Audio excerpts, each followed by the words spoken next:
All right, I will say this. The 49ers secondary, in particular their cornerback position, is looking significantly stronger than it was last season. And this is before the NFL draft has even rolled around. The 49ers have made a free agent signing. Rocky Sin is now a San Francisco 49er, a second-round draft pick back in 2019. Hell of a story. Rock is a nickname because Rocky Sin used to be a wrestler. He didn't become a cornerback until his junior year of high school. Didn't become a football player until his junior year of high school. So, how often do you see a wrestler to corner conversion? We know that the 49ers love cornerbacks who can tackle well.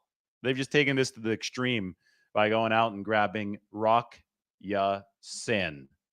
He's played for 3 teams already. First, he was drafted by the Colts in the second round in 2019.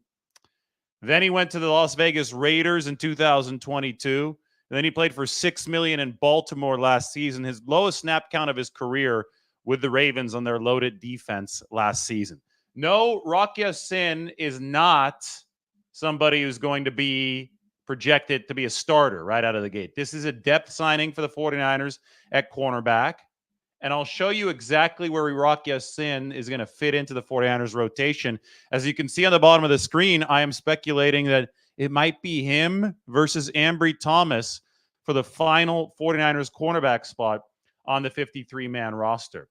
But here's the cornerback position. The 49ers have already made a significant addition during free agency there, and that's Isaac Yiadom, who played for the New Orleans Saints last year. Yiadom was really, really good down the back half of the season after taking over for Paulson Adebo. Yiadom is going to be an outside cornerback in nickel packages for San Francisco. And even after this signing of Rocky Sin, he projects to be a starting outside cornerback for the 49ers in those nickel packages. The 49ers want Deommodore Lenoir to play slot corner, nickel. Whenever you bring in that nickel package, you have the third corner. Lenoir will be the starting outside corner in 2 corner sets without the nickel and base defense. But whenever they move the nickel, which is over 60% of the time, they project to have Yiadom on the outside, Charvarius Ward on the outside, and Deommodore Lenoir, the hyena, playing inside. So Rocky Sin, who's an outside cornerback, he hasn't played slot cornerback in his career. As an outside cornerback, Rocky Sin is a backup to Yiadom and Charvarius Ward. In fact, he might be competing directly with Ambry Thomas for 49ers 53-man roster spot. Because as you can see here, there's Rocky Sin. The 49ers are crowded in that cornerback room, and I'm not so sure that you can carry Ward, Yiadom, Lenoir, Yasin, Ambry Thomas, Chase Lucas, and don't forget about Samuel Womack and Darrell Luter Jr., who the 49ers like a lot. It might make a lot of sense for Yasin to take Ambry Thomas's spot on the roster since Thomas only has 1 more season left under contract, and you'll see Darrell Luter Jr., who the 49ers like, move up the pecking order. You'll see 1 more chance for Samuel Womack to prove himself in a cornerback or a nickelback role. Remember, Womack initially was working at that nickelback spot when he was breaking into the league. That was in 2022. So the options for the 49ers, I think, are obvious. I think what they have striven to do this offseason is create the flexibility to comfortably move Deommodore Lenoir inside. The slot cornerback position is a whole lot different than outside cornerback position. And people need to let go of the idea that the outside corners are somehow better than the slot corners. It's just not true because the game has evolved. Some of the best receivers in the game line up on the inside much more often than they line up outside. Cooper Kupp was at the spearhead of this revolution a couple years ago. Cooper Kupp, in his record-breaking year with the Rams, line up in the slot about 2/3 of the time. So you better have either an outside corner who could travel to the slot, or you better have a good slot cornerback to take out some of these really good receivers. Also, with, I think, running games improving around the league, the 49ers might have spearheaded this revolution. you better have a good run defender, not only on the outside. The 49ers like outside corners who could tackle, and they just picked up a former wrestler, and you're at Rocky Ya-Sin. I get it. But you better have a guy that can get down and dirty at that slot position. Because if you're inside corner, you're much closer to the fray. You're, in a way, especially against the run, a glorified linebacker. And anyway, the 49ers love Deommodore Lenoir for that particular job. He calls himself the hyena. He loves doing the dirty work. He's feisty. He's scrappy.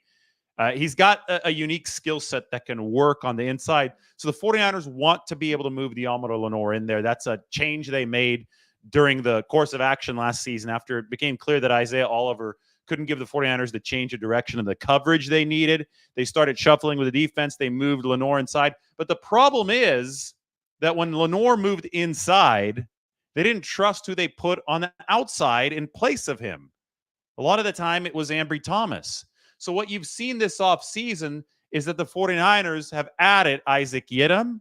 Now they've added Rocky Ya-Sin. They've added power and options on the outside so that Lenoir can move to the inside. And that makes the secondary as a whole better. Now, don't forget some of the history of the Rocky Ya-Sin. 2019 Senior Bowl. The 49ers, actually, their coaching staff was one of the two coaching staffs running the show at the Senior Bowl because they were terrible in 2018. That was the whole Mobile to Miami year, right? 49ers started the season with Shanahan and company coaching the Senior Bowl. They ended the season at the Super Bowl in Miami. Well, one of the players that really stood out to them at the Senior Bowl was Deebo Samuel. They ended up drafting Deebo Samuel. Rocky Ya-Sin went 2 spots ahead of Deebo Samuel in that 2019 draft. And they went after it in that Senior Bowl. It was a good rivalry on the field. That played out right in front of the 49ers. So you could do your research on players, and I'm sure the 49ers did plenty of it. Obviously, they picked Deebo, and Rocky Ya-Sin went 2 spots ahead of him in that 2019 draft. Ya-Sin went to the Colts, then he went to the Raiders, then he went to the Ravens. But when you do your research on a player, often it can come back full circle in future years when they're a veteran. And now the 49ers have signed Rocky Ya-Sin to a 1-year deal. So it's pretty cool how that has come all the way around. I also would urge you to not forget Brandon Staley's influence. The 49ers' new staffer, who was the Rams defensive coordinator in 2020 and then the head coach of the Chargers since then up until this year. Now he's an assistant head coach, but he's going to be a whiteboard guy helping scheme stuff up for the 49ers. It seems that he's had his fingerprints on a lot of the 49ers free agent pickups defensively. And Brandon Staley very, very popularly ran a position called the Star in LA for both the Rams and the Chargers.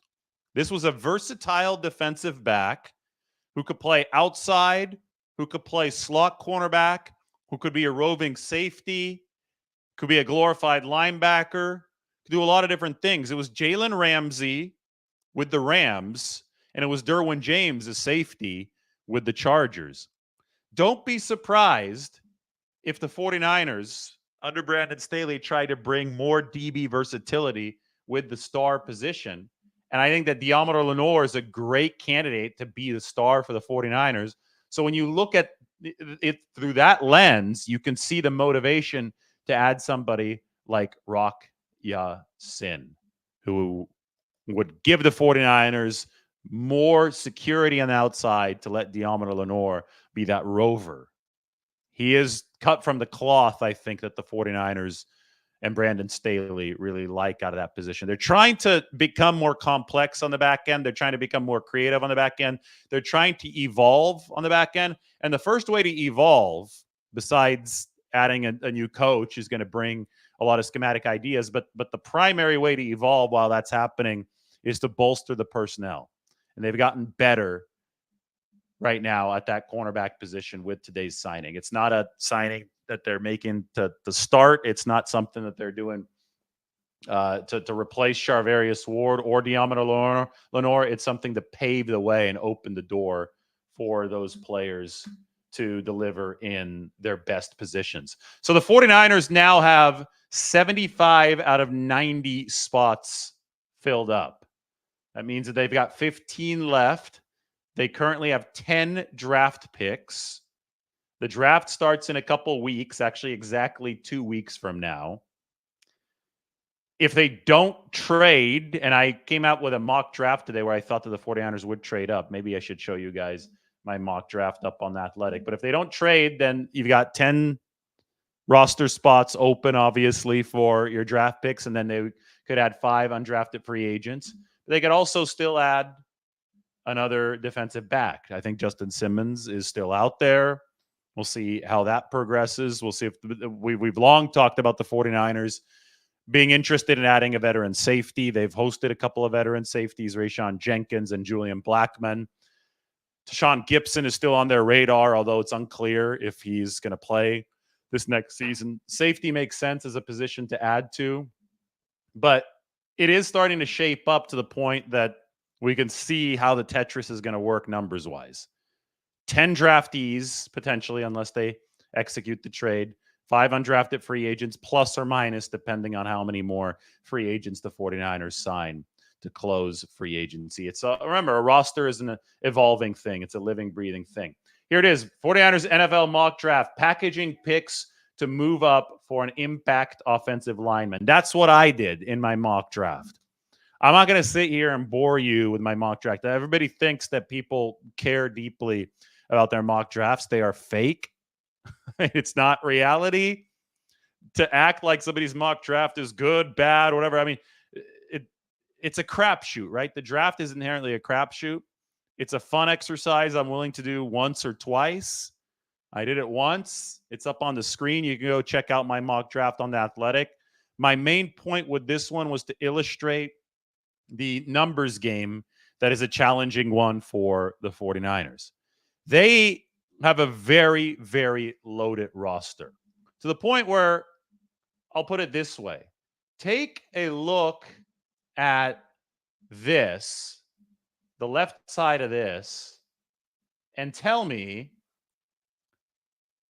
how you would fit the majority of a 10-person draft class into this roster, because you got to cut somebody to add somebody.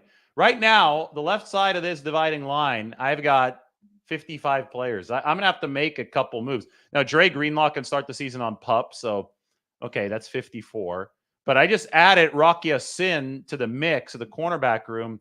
That means I've got to push somebody out. So maybe I could push here. We'll push Ambry Thomas out of the. Actually, let's push Samuel Womack out of the roster projection. That will make a little bit more room. But I think Ambry Thomas might be more likely to go. But just for the sake of projection, the 49ers now have 53 on this side, with Dre Greenlaw starting the season on PUP. Okay, now you have to figure out a way to fit draft picks in here. I get it. All 10 draft picks, as it currently stands, are not going to make the team. That's not something that's realistic. But would even 4 make the team right now? If you look at this, would 5? I don't know. It's a loaded roster is my point. And when that's the case, it might be in your best interest to take a really big swing in the draft and trade up to consolidate draft picks, knowing that it's going to be hard to be efficient with all 10 of your draft picks, since it's going to be so hard for them to make the roster.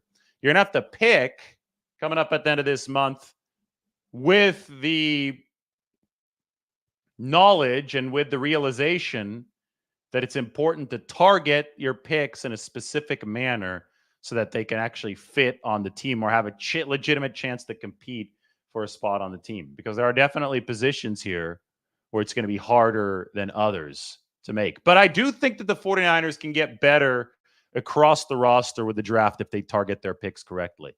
And to be honest with you, that is what my mock draft was all about. How can the 49ers become better using the process at the end of this month, which is cost controlled? So you can go ahead and check that out. That did come out today. Rocky Sin, the fascinating wrestler to cornerback conversion for the 49ers. So Charvarius Ward, really good tackler. He had the lowest missed tackle rate of any cornerback in the NFL in his first season with the 49ers 2 years ago. Deommodore Lenoir, the hyena, also really good tackler for San Francisco. One of the reasons that Ambry Thomas has not seen the field nearly as much as those other guys is because the tackling and the physicality not quite as good for him. Isaac Yiadom, who the 49ers just picked up, really good tackler. good tackling is extremely important for the 49ers at the cornerback position. Rock Ya-Sin is a good tackler. Now, he hasn't generated all too many turnovers in his NFL career. A pick in 2019 with Indianapolis, a pick in 2020 with Indianapolis. That's it. 29 career pass breakups. His best seasons in coverage were with the Colts. So I wouldn't look at Rock Ya-Sin and say this is an absolute ball hawk, although I would say that put into the right position, and this is a guy that was a late bloomer, right? Because he didn't start playing football until his junior year of high school. Put into the right position, this is a scrappy player who's taken his wrestling background, applied it to football, has tackled well, so he's not a liability in that regard. And I think he moves decently fluidly with his hips to be an upgrade at the backup cornerback position for the 49ers, which is what they were looking for with this move. Remember, Isaac Yiadom on the outside, Charvarius Ward on the outside, Deommodore Lenoir in at slot, and then you're going to have a battle for those backup positions. You're going to have Rock Ya-Sin, you're going to have Ambry Thomas, you're going to have Samuel Womack, you're going to have Darrell Luter Jr. And then they also have Keeman Hall on the roster. So person for person, corner for corner, this is a significantly better room than it was last year. And you could also bring this back to the Senior Bowl in 2019. Cool little full circle story. I'm going to take some of your questions. It's a 49ers Q&A after the signing of another player. As you can see, I am back in the studio. Good times. And I am ready to talk. Let's see what you guys have.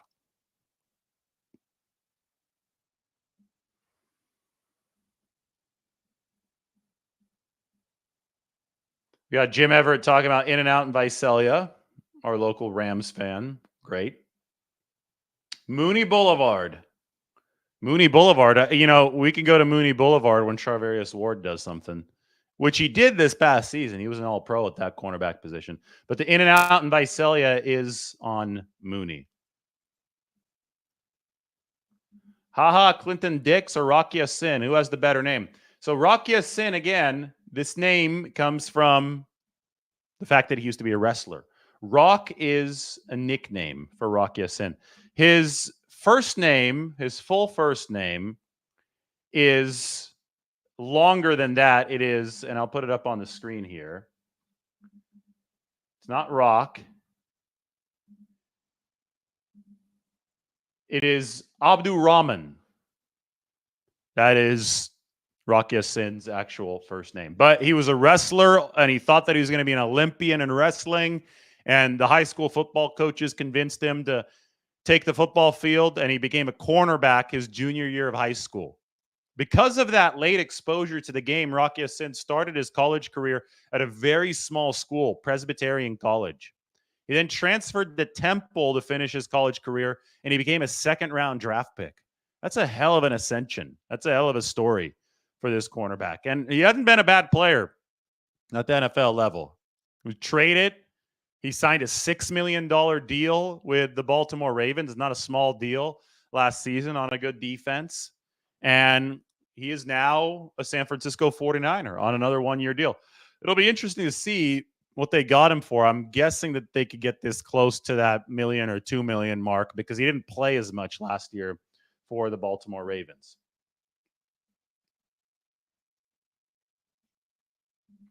Post your questions. Who would rate as the top center that the 49ers can shoot for? Well, they can shoot for the very top of the class. They can shoot for Zach Frazier, potentially Graham Barton. I think he's able to play center as well. There's also Jackson Powers Johnson from Oregon. I mean, the 49ers could take a massive swing, and I talk about it in my mock draft, and go for an interior offensive lineman, namely a center, early on in that first round. That's one of the potential paths. Center has been a very important position for the 49ers for a long, long time under Kyle Shanahan, and I think they can use an upgrade at that spot, both in the short term and the long term.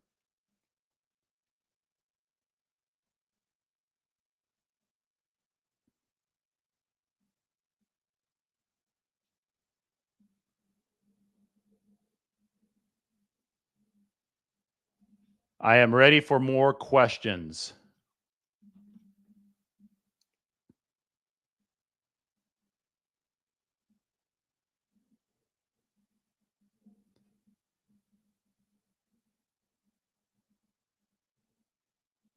Do I think the 49ers are open to trading any high future picks to move up? Well, in my mock draft, and I hate to keep on mentioning this, but I answer a lot of these questions here. I do trade a future pick to move up. I think I might trade a future second round pick to move up. And I think that future picks are inherently a little less valuable than current picks just because there's uncertainty about where you're going to pick and you haven't studied the class as much yet. But they are saying that the draft is looking good next season on paper. So you got to be careful with anything that you give up because it is capital and it is something that can net you good players in any given year. But sometimes you really like a player. Sometimes you really have a pressing need to get a player that you feel really fits, and you do have to move up. And the price of doing business is the price of doing business. Is cornerback still a draft option? Yes, absolutely. I think this is a good question. Let's put things back into context. Cornerback remains a draft option for the 49ers because their top three guys, Charvarius Ward, Isaac Yiadom, Deommodore Lenoir, all of them are only under contract for this season. And then their contracts will expire. So I think that Lenoir is an extension candidate this offseason. I think if you could extend Ward, you would this offseason. But I think Charvarius Ward wants a really big payday. And that might go the way of L'Jarius Sneed and the Kansas City Chiefs. I mean, the guy's an all-pro.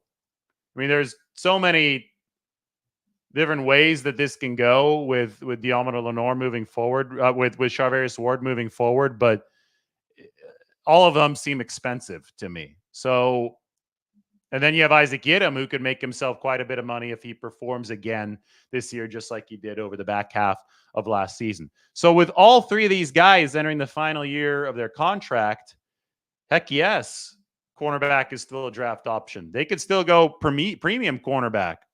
They can still grab the kid out of Iowa in that first round. They could. Alabama's got a good cornerback. I mean, you can go to our. We're gonna come out with a big board tomorrow. Matt Barrows and I, looking at potential 49ers draftees across the rounds. And trust me, I put some cornerbacks on there, and I'm going to keep cornerbacks on there. Rock Ya-Sin, this is a depth addition. I don't think it's a bad depth addition. I think it's a very interesting background for a depth addition. I think it makes the 49ers better, but I don't think it precludes them from swinging big in that NFL draft for a cornerback.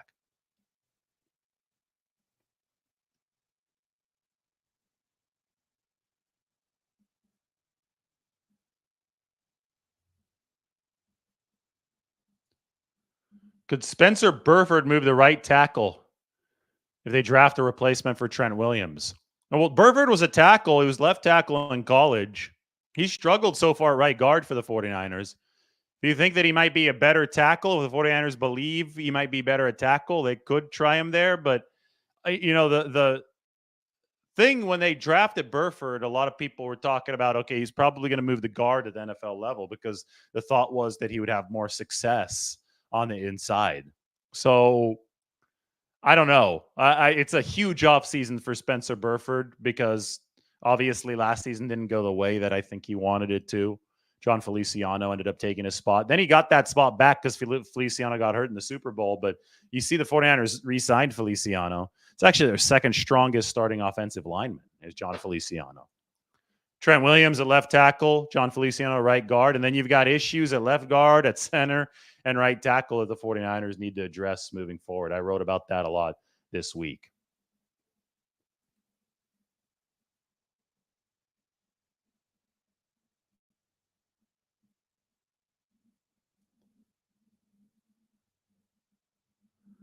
Art is asking about the trade up and the fit on the roster. I mean, again, this is one of the theories is that they can consolidate picks to maximize the efficiency of the picks. But another one of the theories is just since it's a crapshoot, you want as many rounds as possible. You want as many picks as possible. And you live with the fact that you'll have to cut guys and let go of guys and expose them to waivers. if you hit on too many of your picks and you just can't fit everybody on the team, or you could make some trades near the 53-man roster cut down.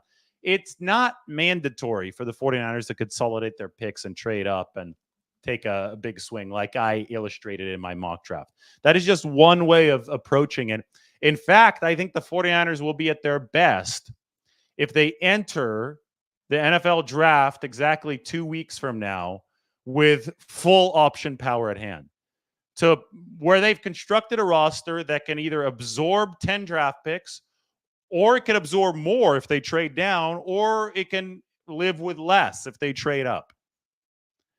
That way you can go with the flow of the day. You can play the value game. If you see an opportunity to trade for a player you really like, you can do it. If you see an opportunity to trade back because somebody is offering you great value in terms of a trade back, you can do it. Because at the end of the day, you're going to be successful in this league if you play the value proposition right over the long term. So the more often you can play the value proposition right, the better chance you have of stocking up your roster with good talent. There's always going to be misses in the draft. There's always going to be what ifs and that, because it's a crapshoot, but you want to improve your odds. It's like a baseball player getting more at bats and taking the right approach at the plate.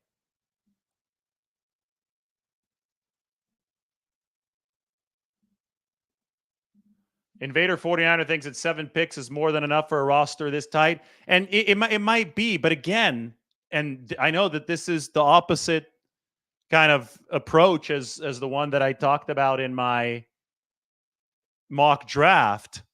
But even if you have a 12 pick draft with a loaded roster, you could still set yourself up for success and be able to deal with that, because you can turn the resulting logjam into value.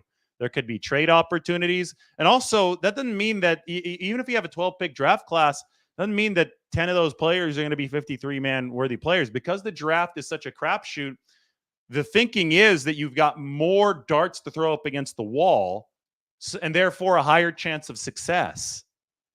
So, yeah, consolidating is an idea, and it's one that I put out there, but it's not the only idea. And I think that the 49ers need to be okay with trading up, trading back, staying put, because they don't want to take a suboptimal path on actual draft day. They don't want to be pigeonholed into going a certain direction, because that's when you lose value. You can stand to gain the most value when all options are open to you and you can read and react based on what teams are offering and what might be available to you on that particular draft day.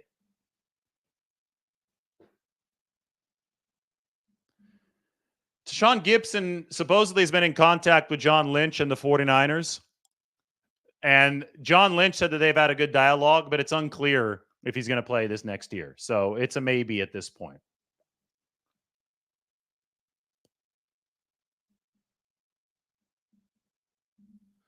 Lynch spoke at the owners' meeting about infusing youth onto the roster. They need to add younger players to the 53.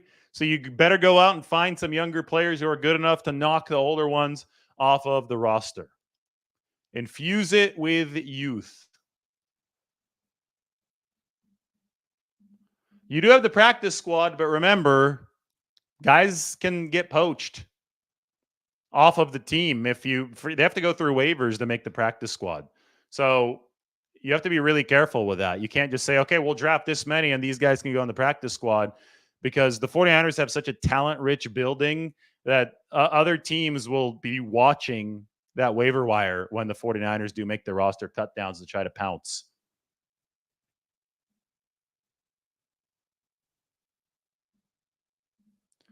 What do I see happening with the QB Mond? I was at the pro day yesterday. I did not think that Kellen Mond was accurate, but that's the thing. That's always been the book on him. He's never been accurate. He's got a funky throwing motion. I put up his workout. You saw some missed passes, I'm sure, from Kellen Mond in the workout. There was inconsistencies there. The tight ends that worked out for the 49ers yesterday also didn't look very good. Tommy Sweeney was one of them. Former draftee, played for the Bills. He dropped a lot of passes at the pro day yesterday. They worked out 3 tight ends and Kellen Mond. If they do add one of those guys, they might have to bring him in for another workout to see if he's made some progress, and it might be after the draft. I think they want to keep their options open right now, keep as many roster spots open unless somebody completely blows them away. So I do know that the 49ers are interested in adding a fourth quarterback for this offseason.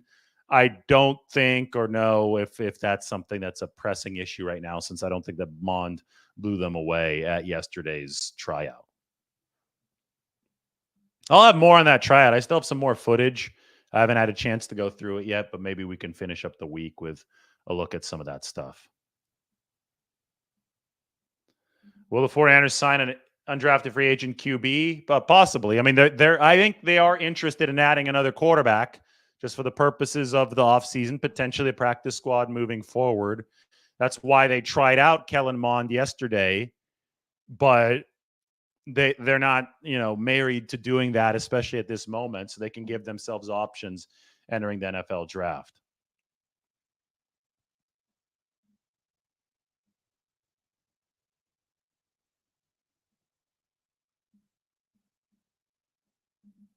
I think cornerback is a huge draft need. You can't just look at the room this year. Again, these three guys at the top of the room, Ward, Yidam, and Lenoir, they're only under contract for 2024. So you're going to have to make some moves. And Charvarius Ward is going to be really expensive. Deommodore Lenoir is not going to be cheap either. Isaac Yidam, if he plays half as well as he did last year, he's also not going to be cheap moving forward for the 49ers. So cornerback remains a need. Every position remains a need. Guys, this cycle never ends. You're constantly having to replenish the cupboard. You're constantly having to refill a team with talent. That the NFL, it's cutthroat. It moves quickly. You are never fully set at any position. You draft for the future. The 49ers absolutely need cornerbacks. Yes, you cannot look at the roster and be like, oh, we're good, because then you won't be good in 2025. Then you won't be good in 2026. You've got to keep that pipeline flowing.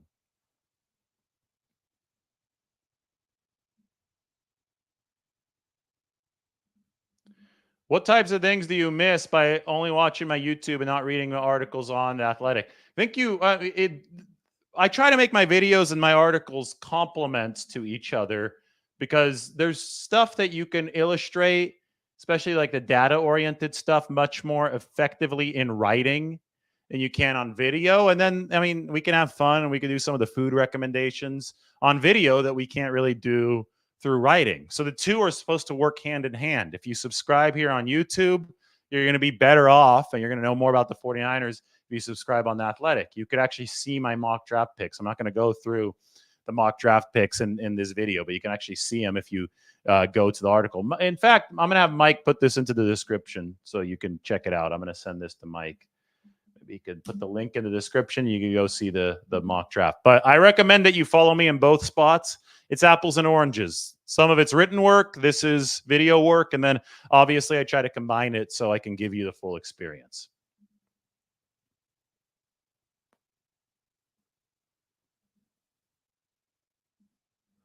Luter is intriguing. As far as his speed, I still remember the game against Seattle where he ran down the kick returner. I think it was D. Eskridge returning the kick. Darrell Luter Jr. came from the opposite side of the kick coverage formation. Now, I know we won't see that kind of play anymore next year because the rules have changed, but he came from the opposite side of the formation, crossed the entire field, and chased down the returner. I mean, that showed you some special speed. So we'll see what kind of opportunity he gets at the DB position. I know the 49ers really like him. I know that he missed the first couple months of last season with that deep bone bruise in his knee. He's part of the talent replenishment process, but that also never stops. Even if Luter is a guy, even if he's a dude, you still got to add more dudes on an almost annual basis. These contracts aren't long. NFL stands for not for long. You constantly have to keep that talent pipeline flowing. I don't have an update on Drake Jackson. We'll check around the time of the draft to see how he's recovering, but he might be able to start on PUP. And if that's the case, that opens up another roster spot to begin for the 49ers. They say that Hufanga's recovery is going well. They expect him to be back for training camp. Check out that mock draft. Mike has put it up. It's on the screen right now, but Mike has put it into the description. So you can go ahead and click on that, subscribe to The Athletic, and I think that you'll be in a much better position than just watching these videos.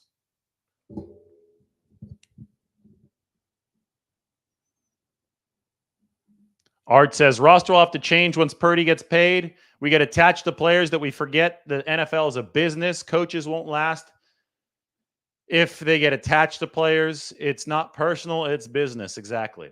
That's the NFL. It's a cutthroat league, but it just keeps on churning. That's for sure. All right, 35-minute show. I think that's about right. By the way, I forgot. That's the full name down there of Rocky Sin at the bottom of the screen. Abdurrahman. Known as Rock, his nickname, because he was a wrestler. So we've seen the old wrestler to cornerback conversion with Rocky Sin, the 49ers' newest corner. If you want to see where he fits, well, I can illustrate that for you. He's not a starter. He's not a slot guy. And no, Yidim's not a slot guy. The slot guy is Deommodore Lenoir. They have signed Rocky Sin right here to be depth on the outside to fortify Charvarius Ward and Isaac Yidim so that Deommodore Lenoir can play on the inside for them. That's the ultimate goal. Don't forget Brandon Staley's influence on this team. He wants that versatility out of one of his Swiss Army knife DBs, and I think that they're eyeing Deommodore Lenoir for that spot. It's fascinating. They're taking steps forward in the secondary. This is yet another move with that in mind for the 49ers. Rocky Sin is a 49er, former second-round draft pick, a wrestler turned into a cornerback. Hope you enjoyed the background story. We'll talk to you all very soon.